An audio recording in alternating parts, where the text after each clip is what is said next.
পিলখানা হত্যাকাণ্ড ছিল সার্বভৌমত্ব নস্যাৎ করার অপপ্রয়াস, জাতির জীবনে গভীর ক্ষত প্রধানমন্ত্রী। বিডিআর বিদ্রোহ নিয়ে আগের কমিশনের সুপারিশ মানবে সরকার, বিস্ফোরক মামলায় আসামি হচ্ছেন শেখ হাসিনা। প্রধানমন্ত্রীকে ইফতারের আমন্ত্রণ, চাঁদাবাজদের বিরুদ্ধে প্রতিরোধের ঘোষণা ডাক্তার শফিকের। অমর একুশে বইমেলা শুরু আজ, ধর্মীয় অনুভূতিতে আঘাত দেয়া বই থাকবে নিষিদ্ধ।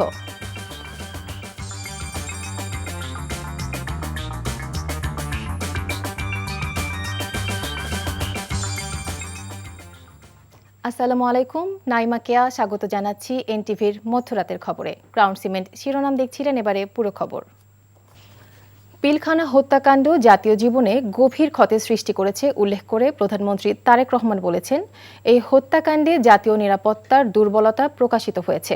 এটি ছিল সার্বভৌমত্ব নস্যাৎ করার অপপ্রয়াস। প্রধানমন্ত্রী বলেন, শহীদ সেনা সদস্যদের স্মৃতি 25 ও 26 ফেব্রুয়ারিকে অম্লান করে রাখতে কাজ করবে সরকার। শহীদ সেনা দিবসে সেনানিবাসে মত বিনিময়ে তিনি এসব কথা বলেন। হাসান মাহমুদের রিপোর্ট। মর্মান্তিক হত্যাকাণ্ড জাতির ইতিহাসে জাতীয় শহীদ সেনা দিবস উপলক্ষে ঢাকা সেনানিবাসে পিলখানা হত্যাকাণ্ডে নিহত সেনা সদস্যদের পরিবারের সঙ্গে প্রধানমন্ত্রী তারেক রহমানের এই মতবিনিময় সভা।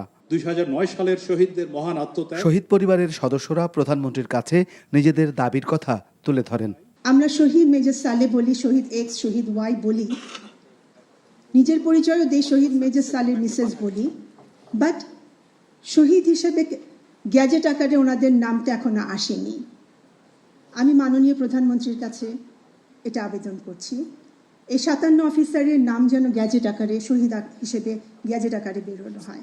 যে 95% কাজ শেষ, কেবলমাত্র 5% এই রিপোর্টটা যেন, এই রিপোর্টের সকলকে যেন বিচারের আওতায় নিয়ে আসা হয়। পিলখানার ট্র্যাজেডিকে রক্তাক্ত বেদনাবিধুর অধ্যায় উল্লেখ করে প্রধানমন্ত্রী তারেক রহমান বলেন, এই ঘটনা জাতীয় জীবনে গভীর ক্ষত তৈরি করেছে। প্রকাশিত হয়েছে জাতীয় নিরাপত্তার দুর্বলতাও। তিনি বলেন, সরকার শহীদদের স্মৃতিকে অম্লান করে রাখতে চায়। 2009 সালের 25 এবং 26 ফেব্রুয়ারি এই নির্মম ঘটনা আমাদের জাতীয় জীবনে এক গভীর ক্ষত সৃষ্টি করেছে, যার বেদনা সময় পেরিয়ে আজও বহমান। দীর্ঘ 17 বছর পরে শহীদদের স্মৃতি বিজড়িত এই প্রাঙ্গণে আজ আমার কণ্ঠ কিছুটা স্বাভাবিকভাবে ভারী হয়ে উঠছে। তারেক রহমান বলেন, পিলখানার ঘটনাকে রাষ্ট্রীয় মর্যাদায় স্মরণ করা জাতীয় দায়িত্ব। দেশের স্বাধীনতা সার্বভৌমত্বের প্রশ্নে সীমান্ত বাহিনীকে আরও আধুনিক ও সুসংহত করার উপর গুরুত্ব আরোপ করে তারেক রহমান বলেন, জাতীয় নিরাপত্তা কাঠামোকে আরও শক্তিশালী করবে সরকার। পিলখানার এই মর্মান্তিক ঘটনা ছিল আমাদের সার্বভৌমত্বকে নস্যাৎ করার একটি অপপ্রয়াস। পিলখানার ঘটনার পরিক্রমায় আমাদের জাতীয় নিরাপত্তার কাঠামোর দুর্বলতা ফুটে উঠেছে। তাই বহির্বিশ্বের সাথে তাল মিলিয়ে জাতীয় নিরাপত্তার কাঠামোকে আরো আধুনিক, সময় উপযোগী এবং শক্তিশালী করা প্রয়োজন অবশ্যই, এবং এ লক্ষ্যেই আমাদের সরকার কাজ করবে ইনশাআল্লাহ। পিলখানা হত্যাকাণ্ডের স্বাধীন তদন্ত প্রতিবেদনে যাদের নাম এসেছে তাদেরকে বিচারের মুখোমুখি করার দাবি সংশ্লিষ্টদের। Hasan Mahmud, NTV news, Dhaka. এর আগে বুধবার সকালে পিলখানা হত্যাকাণ্ডে শহীদ সেনা সদস্যদের কবরে ফুল দিয়ে শ্রদ্ধা জানিয়েছেন রাষ্ট্রপতি মোহাম্মদ শাহাবুদ্দিন এবং প্রধানমন্ত্রী তারেক রহমান। শ্রদ্ধা জানান বিরোধী দলীয় নেতা, স্বরাষ্ট্রমন্ত্রী, 3 বাহিনীর প্রধান, শহীদ পরিবারের সদস্য সহ বিভিন্ন রাজনৈতিক দলের নেতৃবৃন্দ। স্বরাষ্ট্রমন্ত্রী সালাউদ্দিন আহমদ জানিয়েছেন, নতুন কোনো তদন্ত কমিশন নয়, অন্তর্বর্তী সরকারের করা কমিশনের সুপারিশ অনুযায়ী বিচার নিশ্চিত করবে বিএনপি সরকার। রিপোর্ট শফি মাহমুদ সাগরের। পিলখানা হত্যাযজ্ঞের 17 বছর। বুধবার সকাল 10টায় জাতীয় শহীদ সেনা দিবসে বনানী সামরিক কবরস্থানে শহীদ সেনা সদস্যদের প্রতি শ্রদ্ধা জানাতে আসেন রাষ্ট্রপতি মোহাম্মদ শাহাবুদ্দিন এবং প্রধানমন্ত্রী তারেক রহমান। প্রথমে শ্রদ্ধা জানান রাষ্ট্রপতি, এরপরই পুষ্পাঞ্জলি অর্পণ করে শ্রদ্ধা নিবেদন করেন প্রধানমন্ত্রী। তাদের শ্রদ্ধা জানানো শেষে শহীদদের উদ্দেশ্যে 1 মিনিট নীরবতা পালন করেন উপস্থিত ব্যক্তিরা। এরপর শহীদ সেনা সদস্য এবং তাদের পরিবারের সদস্যদের আত্মার মাগফিরাত কামনায় মোনাজাত করা হয়। رب ارحمهما كما ربياني صغيرا রাষ্ট্রপতি এবং প্রধানমন্ত্রী শ্রদ্ধা জানিয়ে বিদায় নিলে শহীদদের সমাধিতে পুষ্পস্তবক অর্পণ করেন স্বরাষ্ট্রমন্ত্রী সালাউদ্দিন আহমদ এবং ৩ বাহিনীর প্রধানরা। এরপর শ্রদ্ধা নিবেদন করেন জননিরাপত্তা বিভাগের সিনিয়র সচিব এবং বিজিবি মহাপরিচালক। একে একে শ্রদ্ধা জানাতে আসেন শহীদ সেনাদের পরিবারের সদস্যরা। দ্রুত নিরপেক্ষ বিচার কার্যকরের দাবি জানান শহীদ পরিবারের সদস্যরা। যখন ষড়যন্ত্রকারীরা বা হত্যার যারা নির্দেশদাতা তারা যখন বিচারের আওতায় নিয়ে আসবে, বাংলাদেশের ইতিহাসে একটা প্রেসিডেন্ট থেকে যাবে যে ভবিষ্যতে আর একটা পিলখানা হত্যাকাণ্ড কখনো সম্ভব হবে না। বিএনপির পক্ষ থেকে শহীদদের সমাধিতে পুষ্পাঞ্জলি অর্পণ করেন দলের মহাসচিব মির্জা ফখরুল ইসলাম আলমগীর। জানান, কলঙ্কিত এই হত্যাকাণ্ডের সুষ্ঠু বিচার চায় দলটি। এই দিনটি আমাদের জাতির জন্য অত্যন্ত লজ্জার এবং কলঙ্কজনক একটি অধ্যায় বলে আমরা মনে করি। এই দিনে যে চক্রান্ত হয়েছিল, যে প্রচেষ্টা হয়েছিল যে বাংলাদেশের পুরো যে নিরাপত্তা ব্যবস্থা, সেই ব্যবস্থাকে ভেঙে দেওয়ার একটা গভীর চক্রান্ত হয়েছিল। বাংলাদেশ জামায়াতে ইসলামীর আমির এবং বিরোধী দলীয় নেতা ডাক্তার শফিকুর রহমান শহীদদের প্রতি শ্রদ্ধা জানিয়ে তাদের আত্মার মাগফিরাত কামনায় দোয়া করেন। বলেন, খুনের কারিগরদের বিচারের আওতায় এনে জাতিকে দায়মুক্ত করতে হবে। খুনের নেপথ্যের কারিগর যারা ছিল, পরিকল্পনাকারী ছিল, ষড়যন্ত্রকারী ছিল, যারা তাদেরকে উৎসাহ জুগিয়েছে এবং যারা এই হত্যাকাণ্ড সংগঠিত করেছে, আমরা মনে করি তারা সকলেই সমানভাবে দোষী। এদের সবাইকে অবশ্যই বিচারের আওতায় আনতে হবে। অন্যদিকে স্বরাষ্ট্রমন্ত্রী সালাউদ্দিন আহমদ বলেন, বিডিআর হত্যাকাণ্ডে নতুন করে কোনো তদন্ত কমিশন হবে না। অন্তর্বর্তী সরকারের সময় করা তদন্ত কমিশনের সুপারিশ অনুযায়ী বিচার নিশ্চিত করবে নতুন সরকার। অন্তর্বর্তীকালীন সরকারের সময়ে একটা স্বাধীন জাতীয় তদন্ত কমিশন গঠন করা হয় এবং সেই কমিশনের রিপোর্ট আমাদের সামনে এসছে। আমরা সরকারে এসছি জনগণের ম্যান্ডেট নিয়ে অল্প কিছুদিন হলো। তার আগে ইন্টারিম গভর্নমেন্টের সময় এই রিপোর্ট তারা হাতে পেয়েছে। সেই রিপোর্ট বাস্তবায়নের জন্য তেমন কোনো পদক্ষেপ নেওয়া হয়নি। আমরা নতুন করে কোনো তদন্ত কমিশন করব না, যেহেতু জাতীয় একটা স্বাধীন তদন্ত কমিশন গঠিত হয়েছে। শফি মাহমুদ সাগর, এনটিভি নিউজ, ঢাকা। আগামী 28 ফেব্রুয়ারি ইফতার অনুষ্ঠানে প্রধানমন্ত্রীকে সপরিবারে দাওয়াত দিয়েছে বাংলাদেশ জামায়াতে ইসলামী।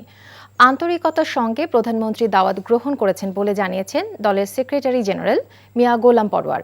দাওয়াতপত্র নিয়ে সচিবালয়ে প্রবেশ করেন জামায়াতের প্রতিনিধি দল। সরকার গঠনের পর প্রধানমন্ত্রীর সঙ্গে আনুষ্ঠানিক সৌজন্য সাক্ষাতে পরস্পর শুভেচ্ছা বিনিময় করেন তারা। এ সময় প্রধানমন্ত্রী মুঠোফোনে বিরোধী দলীয় নেতা ও জামায়াত আমিরের শারীরিক অবস্থার খোঁজ নেন।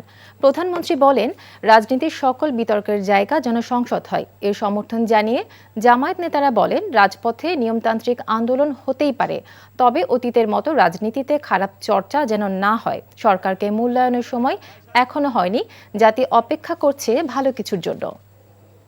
পারস্পরিক আলোচনা হলো এবং উনি আমাদের সম্মানিত আমির ডক্টর শফিকুর রহমানের সাময়িক অসুস্থতার খবর পেয়ে ওনার কুশল জিজ্ঞেস করলেন এবং একটু ফোনে আলাপ করার আগ্রহ ব্যক্ত করে সাথে সাথেই তিনি আমার টেলিফোনে উনি আমির জামাতের সঙ্গে কুশল বিনিময় করলেন। পরস্পর কুশল বিনিময়, সালাম বিনিময় হলো। চাঁদাবাজি বন্ধে সরকার উদ্যোগ নিলে অভিনন্দন জানাবে বাংলাদেশ জামায়াতে ইসলামী। অন্যথায় জনগণকে সঙ্গে নিয়ে প্রতিরোধ গড়ে তুলবে দলটি। এমন কথা জানিয়েছেন জামায়াতে ইসলামের আমির ডাক্তার শফিকুর রহমান। বুধবার সন্ধ্যায় রাজধানীর মণিপুর স্কুল অ্যান্ড কলেজে আয়োজিত ইফতার মাহফিলে তিনি এসব কথা বলেন। ঢাকা 15 আসনে কাউকে চাঁদা না দেওয়ার আহ্বান জানিয়ে জামায়াত আমির বলেন, কেউ চাঁদা চাইলে দিবেন না। ইঞ্জিনিয়ারিং করে জাতীয় নির্বাচনে মানুষের ভোটের অধিকার হরণ করা হয়েছে বলে অভিযোগ জানান ডাক্তার শফিকুর রহমান। বলেন, আগামী নির্বাচনে বিএনপি ভোটাধিকার হরণের পথ থেকে সরে আসলে সাধুবাদ জানানো হবে, না হলে প্রয়োজনে রক্ত দিয়ে হলেও জনগণের ভোট রক্ষা করবে জামায়াত। জাতীয় সংসদে দলের কথা নয়, জনগণের অধিকারের কথা তুলে ধরার আশ্বাস দেন ডাক্তার শফিকুর রহমান। আমরা সরকারি দলের প্রতি আরেকটা আহ্বান জানাই, কমপক্ষে চাঁদাবাজিটা বন্ধ করে আরেকটা বড় অভিনন্দন জানাবো। কিন্তু যদি বন্ধ না করেন, আমরা জনগণকে সাথে নিয়ে প্রতিরোধ গড়ে তুলব। আমি আজকে ঘোষণা দিচ্ছি, এই 15 আসনে যারা চাঁদার জ্বালায় অতিষ্ঠ চাঁদা দিচ্ছেন, তারা দিবেন না, এখন থেকে অস্বীকার করা শুরু করেন। কোনো জায়গায় বাধা দিলে আমাদেরকে ডাক দিবেন, আমরা এসে আপনাদের পাশে দাঁড়িয়ে যাব। আজ থেকে শুরু হচ্ছে অমর 21শে বইমেলা। উদ্বোধন করবেন প্রধানমন্ত্রী তারেক রহমান। প্রতি বছর 1 ফেব্রুয়ারি থেকে মেলা শুরু হলেও নির্বাচনের আগে নিরাপত্তা দিতে ব্যর্থতা এবং প্রশাসকদের অনৈক্যে বারবার সিদ্ধান্ত বদলে মেলা গড়ায় মাসের শেষ সপ্তাহে। জামাল হোসেনের তোলা ছবিতে HM মেহেদী হাসানের রিপোর্ট।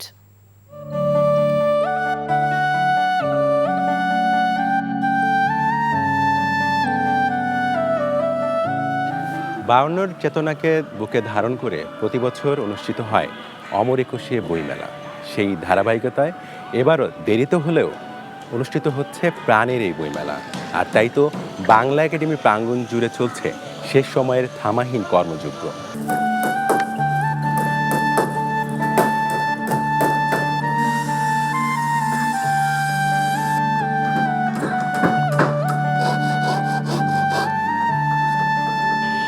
একাডেমি প্রাঙ্গণে এবারও থাকছে সরকারি, বেসরকারি ও বিশেষায়িত প্রতিষ্ঠানের স্টল। আর এই যে নজরুল মঞ্চ, একসময় এখানে মোড়ক উন্মোচন হলেও সেই আনুষ্ঠানিকতা এখন হয় মেলার সম্প্রসারিত অংশ সোহরাওয়ার্দী উদ্যান প্রাঙ্গণে। একাডেমির ভেতরে এই বিশাল মঞ্চে পুরো মেলা জুড়ে থাকবে ভাষা ও সংস্কৃতির ওপর সেমিনার, আর সাংস্কৃতিক পরিবেশনা তো থাকছেই। তবে বাংলা একাডেমির মহাপরিচালক জানান, রোজার কারণে কমবে মেলার এই বিশেষ পর্বের ব্যাপ্তি। আয়োজনের দিক থেকে কোনো কমতি নেই, তবে কোনো ব্যাপারে আমাদেরকে একটু সংক্ষিপ্ত করে আনতে হয়েছে। সেমিনার এবং সাংস্কৃতিক অনুষ্ঠান এটা আমাদেরকে বিকালেই শেষ করতে হচ্ছে বলে এটা সময়টা একটু কমে যাবে। ঐতিহাসিক সোহরাওয়ার্দী উদ্যান মেলার সম্প্রসারিত এই অংশে প্রতি বছরের মতো এবারেও ঠাঁই করে নিয়েছে সব সৃজনশীল প্রকাশকদের স্টল। এবারে অংশ নিচ্ছে 549টি প্রকাশনী। তবে প্রকাশক সমিতির অনুরোধে বাংলা একাডেমির কল্যাণে এবছর গুনতে হচ্ছে না কোনো স্টল ভাড়া, আর প্রকাশকদের একাংশের দাবিতে থাকছে না কোনো প্যাভিলিয়নও। পাঠকের তো বইয়ের প্রতি আকর্ষণ থাকে, সে বই নিয়ে আমরা হাজির হব। অভিজ্ঞতা থেকে আমি বলবো যে হ্যাঁ, মেলা তো জমবে না কেন, পাঠক তো আছে আমাদের। রোজার মধ্যে সবকিছুই চলে, বই মেলা চলবে না কেন? 18 দিনের মেলা ছুটির দিন বাদে শুরু হবে প্রতিদিন দুপুর 2টায়, খোলা থাকবে রাত 9টা পর্যন্ত। আর ছুটির দিনে মেলা শুরু হবে সকাল 11টায়। মেলার প্রস্তুতি প্রায় শেষ। একদিন পরেই মেলায় প্রাঙ্গণ ভরে উঠবে হাজারো বইপ্রেমী মানুষের ভিড়ে। মলাটবদ্ধ বইয়ের সাদা পৃষ্ঠার কালো বর্ণের শব্দগাথা গড়ে তুলবে একটি অসাম্প্রদায়িক, জ্ঞান নির্ভর সৃজনশীল সমাজ। একটি অবাধ ও সুষ্ঠু নির্বাচনের পর গণতন্ত্রের নব অভিযাত্রায় যখন বাংলাদেশ, তখন এমন চাওয়া কি খুব বেশি কিছু? মেলা প্রাঙ্গণ থেকে HM Mehedi Hasan, NTV news, Dhaka. Ahsan H মনসুরকে সরিয়ে মোহাম্মদ মোস্তাকুর রহমানকে বাংলাদেশ ব্যাংকের গভর্নর পদে নিয়োগ দিয়েছে সরকার। অর্থ মন্ত্রণালয়ের আর্থিক প্রতিষ্ঠান বিভাগ এই আদেশ জারি করে। প্রজ্ঞাপনে বলা হয়েছে, জনস্বার্থে জারি করা এই আদেশ অবিলম্বে কার্যকর হবে। নতুন গভর্নর মোহাম্মদ মোস্তাকুর রহমান একজন হিসাববিদ। তিনি পেশায় ব্যবসায়ী, হেরা সোয়েটার্সের ব্যবস্থাপনা পরিচালক। হেরা সোয়েটার্স নারায়ণগঞ্জে অবস্থিত একটি পরিবেশ বান্ধব কারখানা। মোস্তাকুর রহমান বিভিন্ন ব্যবসায়ী সংগঠনের সদস্য। বাংলাদেশের ইতিহাসে এই প্রথম একজন ব্যবসায়ীকে গভর্নর পদে নিয়োগ দেওয়া হলো। বিএনপি নেতৃত্বাধীন সরকার ক্ষমতায় আসার 9 দিনের মাথায় আহসান H মনসুরের নিয়োগ বাতিল করে নতুন এই নিয়োগ দেওয়া হলো। মধ্যরাতের খবরে আবারও বিরতি, আরো খবর আরেকটু পর। দখলদার ইসরায়েল সফরে মোদি, যুদ্ধবাজ নেতানিয়াহুর উষ্ণ অভ্যর্থনা। শ্রীলঙ্কাকে বিদায় করে বিশ্বকাপে সেমিফাইনালের পথ মসৃণ করল নিউজিল্যান্ড।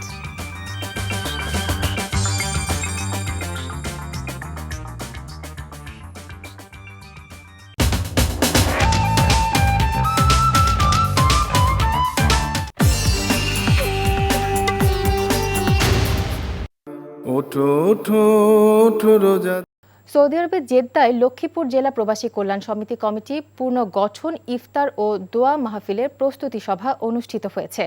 জেদ্দা প্রতিনিধি মাসুদ সেলিম জানান, আগামী 13ই মার্চ ইফতার ও দোয়া মাহফিলের তারিখ ঘোষণা করা হয়। সংগঠনের নবনিযুক্ত সাধারণ সম্পাদক বাহারুদ্দিন বকুলের সঞ্চালনায় সভাপতিত্ব করেন লক্ষ্মীপুর জেলা প্রবাসী কল্যাণ সমিতির নবনিযুক্ত সভাপতি দেলোয়ার হোসেন আব্দুল মালেক। অন্যান্যদের মধ্যে উপস্থিত ছিলেন আলতাফ হোসেন, বিল্লাল হোসেন, তাজুল ইসলাম, দিদার উদ্দিন রাজু, মোজাম্মেল হোসেন সহ আরও অনেকে। সংযুক্ত আরব আমিরাতের রাজধানী আবুধাবিতে বাংলাদেশের ত্রয়োদশ জাতীয় সংসদ নির্বাচনে বিএনপির নিরঙ্কুশ জয় উপলক্ষে উৎসবমুখর পরিবেশে মেজবান ও দোয়া মাহফিল অনুষ্ঠিত হয়েছে। আমিরাত প্রতিনিধি মামুনুর রশিদ জানান, শিল্পনগরী মোসাফফার সানাইয়া এলাকায় প্রবাসীদের স্বতঃস্ফূর্ত অংশগ্রহণে এই বিজয় উদযাপন করা হয়। বিএনপির সমর্থকদের উদ্যোগে আয়োজিত এই অনুষ্ঠানটির রূপ নেয় প্রবাসীদের মিলন মেলায়। অনুষ্ঠানের শুরুতেই আলোচনা সভায় ব্যবসায়ী মোহাম্মদ আব্দুল মান্নান, মাইনউদ্দিন লিটন এবং মোহাম্মদ মোকাম্মেল সহ কমিউনিটি নেতারা বক্তব্য রাখেন। বক্তারা বিএনপির এই বিশাল বিজয়কে গণতন্ত্রের জয় হিসেবে অভিহিত করে প্রধানমন্ত্রী তারেক রহমানের সবার আগে বাংলাদেশ দর্শনের ওপর গুরুত্বারোপ করেন।